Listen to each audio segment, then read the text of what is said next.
Assalamualaikum warahmatullahi wabarakatuh. Perkenalkan, nama saya Hasanatul Lutfa dari Prodi SAA NIM 933103319. Di sini saya akan menjelaskan sedikit tentang logika ilmu dan berpikir ilmiah. Nah, yang pertama logika ilmu. Logika ilmu sendiri secara logis terbagi menjadi dua, yaitu induksi dan deduksi. Logika sendiri dapat didefinisikan sebagai pengkajian untuk berpikir secara sahih. Logika dipakai untuk menarik kesimpulan dari suatu proses berpikir berdasar cara tertentu, yang mana proses berpikir di sini merupakan suatu penalaran untuk menghasilkan suatu pengetahuan. Cara berpikir secara logis terbagi menjadi dua, yaitu induksi dan deduksi. Yang pertama, induksi. Induksi sendiri merupakan suatu cara berpikir di mana ditarik suatu kesimpulan yang bersifat umum dari sebagai kasus yang bersifat individual. Yang kedua, deduksi. Deduksi adalah suatu cara berpikir di mana dari pernyataan yang bersifat umum ditarik kesimpulan yang bersifat khusus.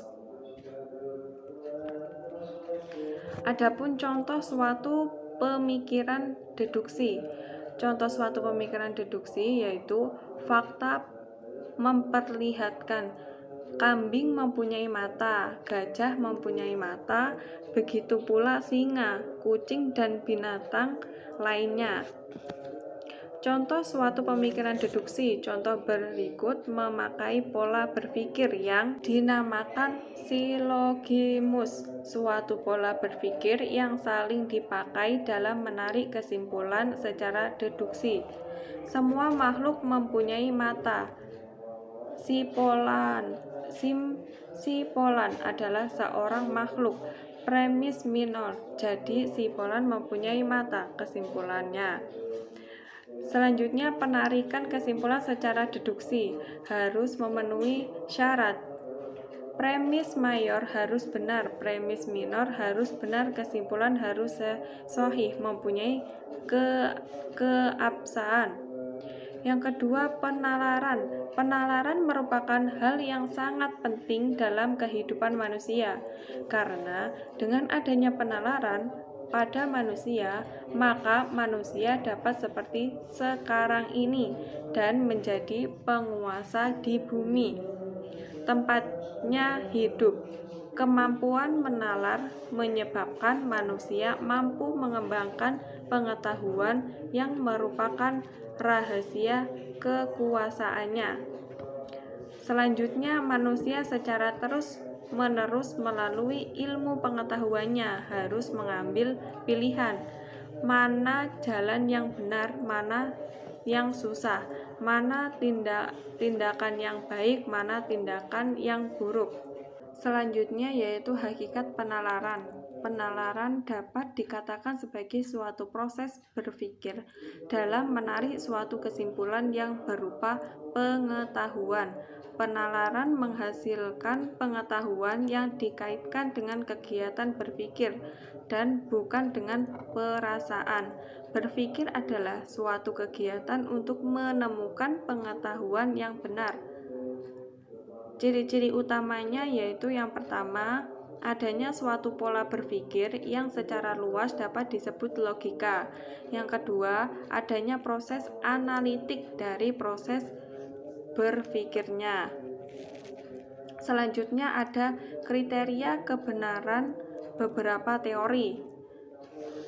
Tentang kebenaran dibahas pada bagian ini. Teori kebenaran yang pertama disebut teori koherensi, di mana suatu pernyataan dianggap benar bila persyaratan itu bersifat koherensi atau konsisten dengan pernyataan-pernyataan sebelumnya yang dianggap benar. Teori yang kedua yaitu teori korespondensi, di mana suatu pernyataan adalah benar jika materi pengetahuan yang dikandung pernyataan itu berkorespondensi. atau berhubungan. Selanjutnya yaitu berpikir ilmiah. Adapun latar belakang berpikir merupakan ciri utama manusia. Berpikir merupakan upaya manusia dalam memecahkan masalah. Berpikir terdiri dari berpikir ilmiah dan berpikir ilmiah. Selanjutnya, pengertian berpikir. Menurut Hilway pada tahun 1956, berpikir ilmiah adalah berpikir yang logis dan empiris. Menurut Salam 1997, berpikir ilmiah adalah satu, proses berpikir manusia untuk menemukan ilmu. Yang kedua, proses berpikir untuk sampai pada suatu kesimpulan yang berupa pengetahuan. Menurut Jujun, berpikir ilmiah adalah kegiatan atau akal yang menggabungkan induksi dan deduksi. Jadi, dapat disimpulkan bahwa berpikir ilmiah merupakan suatu pemikiran atau tindakan seseorang manusia yang menggunakan dasar-dasar ilmu tertentu. Selanjutnya ada ciri-ciri berpikir ilmiah, ada 4, yaitu yang pertama harus objektif. Seseorang ilmuwan dituntut mampu berpikir apa adanya. Yang kedua rasional. Seorang berpikir ilmiah harus mampu menggunakan logika yang benar. Yang ketiga terbuka. Seorang yang terbuka adalah selalu siap mendapatkan masukan, baik berupa pikiran, pendapat dari manapun sumbernya. Selanjutnya yang keempat, selalu berorientasi pada kebenaran. Seseorang sanggup merasa kalah tatkala buah pikirannya memang salah. Selanjutnya ilmiah bahasa berfungsi sebagai alat komunikasi untuk menyampaikan jalan pikiran seluruh proses berpikir ilmiah. Selanjutnya ada matematika dan logika. Matematika diartikan sebagai bahasa yang melambangkan makna dari pernyataan yang diingin kita sampaikan atau seringkali disebut berpikir artifisial. Matematika dan logika sebagai sarana berpikir yang mempunyai fungsi sendiri-sendiri. Statistik ialah pengetahuan sebagai sarana untuk menguji tingkat ketelitian. Selanjutnya ada menggunakan algoritma, melakukan manipulasi secara matematika, mengorganisasikan data, memanfaatkan simbol, tabel, grafik, dan membuatnya. Nah, selanjutnya agar dapat melakukan kegiatan berpikir ilmiah dengan baik, diperlukan sarana bahasa matematika dan statistika. Bahasa merupakan alat komunikasi verbal yang dipakai dalam kegiatan berpikir ilmiah, di mana bahasa menjadi alat komunikasi untuk menyampaikan jalan pikiran tersebut kepada orang lain. Matematika mempunyai peranan yang penting dalam berpikir deduktif, sedangkan statistika mempunyai peranan penting dalam berpikir induktif.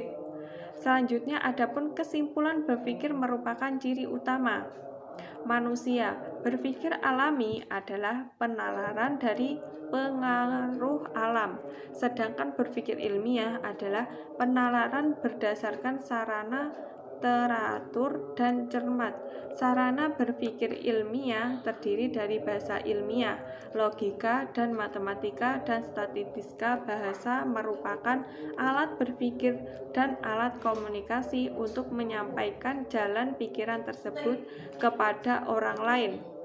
Sekian dan terima kasih. Itu tadi penjelasan dari materi saya.